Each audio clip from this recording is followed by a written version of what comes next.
Watch this video to master. Hi! Heian Godan. Heian Godan!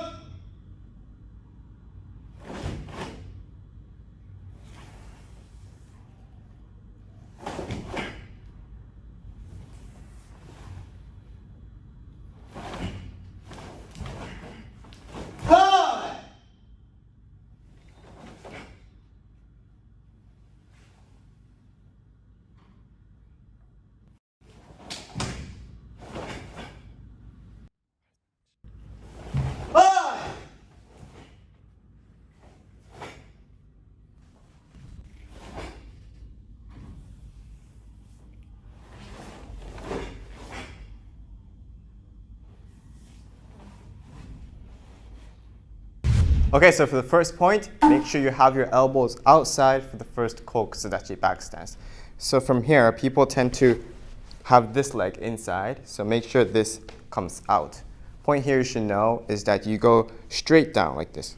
Have your knee go to the direction of your toe and feel a little push at the end.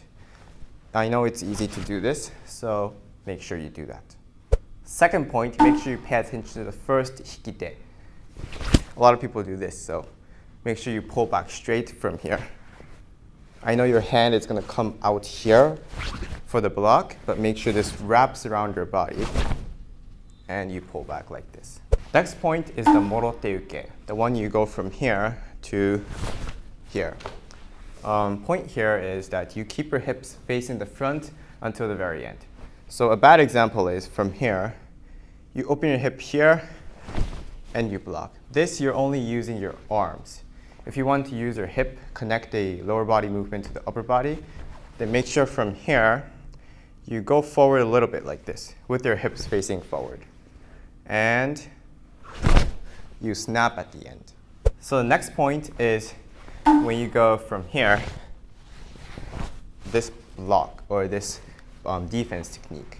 What you're doing is, I'm going to be doing a further explanation in the Bunkai section, but what you want to do is from here, you take the opponent's arm and pull it against your right hip.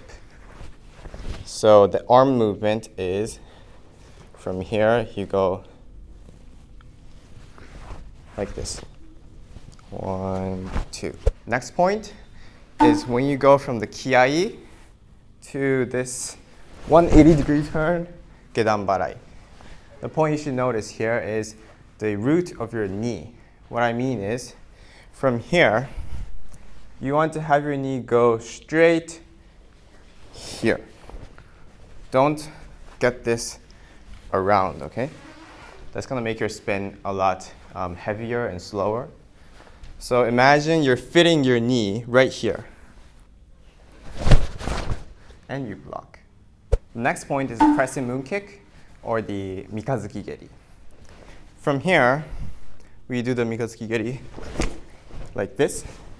The point you should know is to kick a little close to you and rotate at the last second. So make sure your Mikazuki Geri don't go out here. If you kick out there, your body is going to go with it and you're going to land forward too much. So if you want to have a stable Kibadachi horse stance after this kick, make sure you kick a little close to you, like here. That's good enough.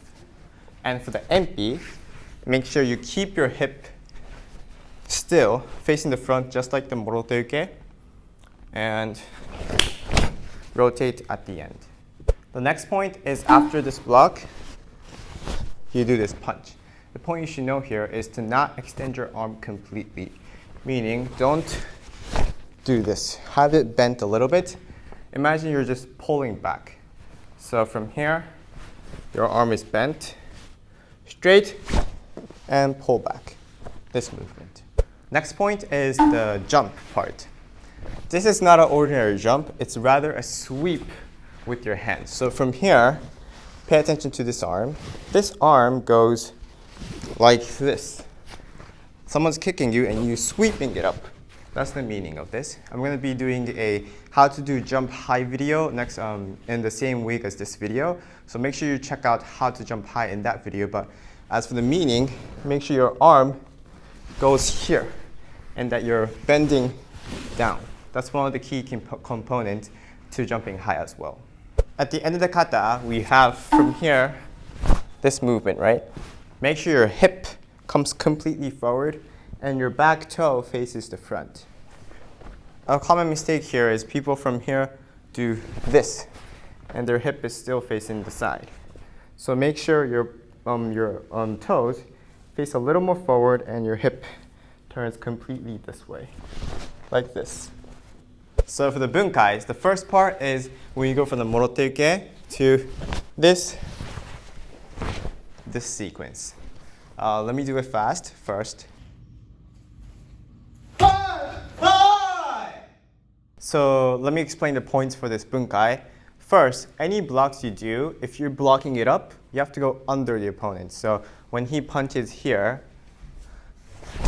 make sure you move down and go beneath it. A bad example is, okay, like this. Then you can't attack, so make sure you go under for you to land your next attack. Second point is, after the first block, your hip faces the front, right? From here, snap this to the side and punch him in the stomach. I did it with open-handed, but you can do it with the fist, just like the kata tetsuyuchi. And from here, snap your hip back to the front again and punch. And do it rhythmically. So that was the full tutorial of Heian Godan. If you'd like me to look at your kata personally, then consider subscribing to my group lesson where I can interact with you directly. Also, if you'd like to check out other Heian kata tutorials, then please check these out from shodan to yondan and make sure you subscribe to my channel. See you guys in the next one.